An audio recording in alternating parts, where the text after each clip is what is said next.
7. അങ്ങനെ ഇന്ന് നെവിനെ പൊരിക്കുന്ന ഒരു പ്രൊമോ ഇപ്പൊ വന്നിരിക്കുകയാണ്. അതായത് ലാലേട്ടൻ ചോദിക്കുന്നുണ്ട് നെവിൻ എന്ത് പറ്റി എന്ന് ആദ്യം ചോദിക്കുന്നുണ്ട്. അപ്പോൾ അനീഷ് എണീറ്റ് എന്ന് പറയുന്നുണ്ട് ഒരു ബാധ കയറിയതുപോലെ ആയിരുന്നു ലാലേട്ട. കറക്റ്റാണ് അനീഷ് പറഞ്ഞത്, പക്കയാണ്.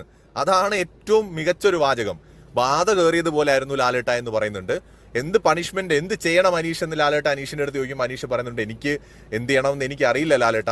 അപ്പൊ ലാലേട്ടൻ പറയുന്നുണ്ട് എനിക്കറിയാം, നെവിൻ ഈ ആഴ്ച എവിക്ഷന് പുറത്ത് പോയില്ല എന്നുണ്ടെങ്കിൽ അപ്പോ എന്ത് ചെയ്യണമെന്ന് ഞാൻ പറയും എന്ന് ലാലേട്ടൻ പറയുന്നുണ്ട്. എന്ന് വെച്ചാൽ ലാലേട്ടൻ ഈ വിഷയം സീരിയസ് ആയിട്ട് തന്നെയാണ് എടുത്തിരിക്കുന്നത്. ഷാനവാസിന്റെ കേസ് ലാലേട്ടൻ കൃത്യമായിട്ട് ചോദിക്കുന്നുണ്ട്, ആദിലേരുടെ അടുത്ത് ചോദിക്കുന്നുണ്ട്. എനിക്ക് തോന്നുന്നു നെവിൻ ഇന്ന് അത്യാവശ്യം നല്ല പോലെ ലാലേട്ടന്റെ കയ്യിൽ നിന്ന് വാങ്ങിച്ചു കൂട്ടുമെന്നാണ് തോന്നുന്നത്. മാത്രമല്ല കേട്ടെടുത്തോളം നെവിനെതിരെ ഒരു ആക്ഷൻ എടുത്തിട്ടുണ്ട് കേട്ടോ. അതെന്താണെന്നുള്ളത് പ്രോപ്പറായിട്ട് അറിയാത്തതുകൊണ്ടും പിന്നെ മാത്രമല്ല അതിലേക്ക് ഞാൻ പോകുന്നുമില്ല, കാരണം അത് എപ്പിസോഡിൽ നമുക്ക് കാണാം. എന്തായാലും നെവിനെതിരെ ഒരു ആക്ഷൻ എടുത്തിട്ടുണ്ട്, ഒരു നടപടി. അത് എന്ത് നടപടിയാണെന്നുള്ളത് വ്യക്തമല്ല, നമുക്ക് എപ്പിസോഡ് വരെ കാത്തിരിക്കാം.